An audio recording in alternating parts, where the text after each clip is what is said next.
have more like have more la ඒකයි මෙතෙන්ට වෙලා ඉන්නේ දෙන්න තුනේ කාවම් මරන්නම් මං ඒ ගමන මට මේ කටකලුවා කියන්නේ ලංකාවේ ඉන්න අහිංසකම සර්පෙක්. ඔව්. ඒ කියන්නේ අර මේ කටකලුවා කියන්නේ මම.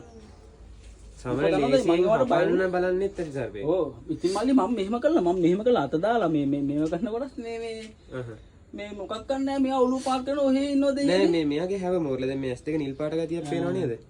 දැන් මේ හැව මේරුවට පස්සේ සාමාන්‍යයෙන් මෙයාට ඇස් පේන්නේ ගොඩක් අඩුවෙන්. අනේ ඒක තමයි. ඊට පස්සේ අර ඊට පස්සේ මෙහෙම බුදියන් හිතලා මම දැන් මේක අරන් හුඟක් කළා බලන් ඉන්න ෆෝන් එකක් ගහගෙන. මුකුත් නෑ. මම ඒක පොඩ්ඩක් කර කෝට් එකේ මෙහෙම කළා. මම දැනගත්ත ඒ වෙලෙම නැත්තම් මෙයාගේ නැත්තම් මොනාරිලා පොඩි කාලෙම කැඩලා තියෙනවා. එහෙමද? නැත්නම් කැලලක් නෑ. ඒක නම් ස්වභාවිකවම මොනාරි වෙච්ච දෙයක්. මේ අහිංසක සතෙක් ඉතින්. මරුම නම් එන අපරාධයක් අපි යන් එළියට බලමු. දැන් මේ අපි බැවුනේ නිකන් අර ඔළුව නිකන් අර පොඩ්ඩක් නිකන් තියෙනවනේ ඔව් ගොඩක් මිනිස්සු අර රැවටෙනවා මේ පොළොංගු අර මේ කියන්නේ නේද මම කිව්වා හැබැයි මම අර වීඩියෝ එකක් තියෙනවා මම කිව්වා පොළොංගේ නෑ නෙමෙයි ඒ වර්ගයක ඉන්නේ මෙයා ඔක්කොම ආපිල් වර්ගයක නැත්නම් කටකලියෙක් කියලා හැඩේ තියෙන විෂය කියනවනේ මේ සමහර පැතිවල මේ නමක් නැහැ වුණාට මේ හබර්ලා කියලා මෙයාව මරනවා. ඒ කියන්නේ කෑවොත් එතනම මැරෙනවා. ඔය වගේ විවාහර තියෙන ඉතින් නිකන් මැරෙන සර්පෙක්. දැන් මෙයා කලබල වුණාට පස්සේ සමහර අර එස් අකුර හැඩයක් අරගෙන කට අරගෙන පයින්නවා. ඒ අර යාට අනතුරක් කියලා දැන්නුවට පස්සේ. මෙයා මීටදී ගොඩාක් ලස්සනයි. ලස්සනයි මම වීඩියෝ එක බලලා තින්නේ.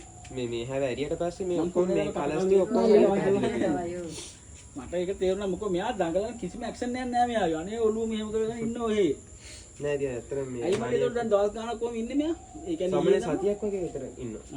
ඒක දැන ඔව් එක තැනදලා. ඕගොල්ලන්ගේ වීඩියෝම අපි බලලා තිනවා මේ ඒවෙන් කියලා තිනවා කටකලුව අරගෙන කියලා. මම ඒක අම්මට කිව්වා මම කටකලුවේ තව ඌ මේ මිනිස්සෙක් නන් නෙමෙයි හැබැයි නැත්තම් ඌ මට පයින්නවා මට දිනුතරම ගහන්නේ මෙයා වුණත් කලබල වුණාම පයින්නවා. පයින්නවා නේ. ඔව් බය වුණාට පස්සේ දැන් මෙයාගේ ඇස් පෙනීම හොඳට තියෙනවා නම් කලබල වුණාට පස්සේ සකුරු හැඩයක් ආගෙන පයින්නවා. ඒක මෙයාගේ කියන අනුතුරු අංගම මේක පයින්න බෑ යම්මක් ගන්න ඉස්සරහ ගන්න බෑ. බය වුණාට පස්සේ අපිට හපා ගන්න පයින්නවා. ඒක යාගේ ආත්ම ආරක්ෂාව තියෙනවා. අතප්පයක් නැහැ. ඉතින් අපිට වගේ බේරෙන්න. ඔයගොල්ලෝ දැක්වත් අඳුරගන්න මෙයා විශේෂයක් නෙමෙයි හඳේ පොඩ්ඩක් විස නෑ මේ මද විස. මෙයා විශ තියෙන මද විස කියන්නේ මේ විශේෂ ඒකට තුවාලෙන් හපන්න පුළුවන් හැබැයි අල්ලන්න එපා මේ මං ඇල්ලුවා කියලා ඔයාලා අල්ලන්න යන්න එපා සර්පෙක්. එයා අල්ලන විදියක් තියෙනනේ කට කළුවා. මෙයාගේ කට ඇතුලේ කළුයි. ඒකේ කට මේකයි කට කළුයි කියන්නේ. මේක තනිකර කට ඇතුලේම කළුයි. මේක වතුර පොඩක් තියෙන වල කමන්නේ ඒක හයින් කළා දාන්න. නෑ වතුර ගැටලුවා. එන්න මෙහෙ ඉන්න ඉඳන් හිට ඔයා ඕනේ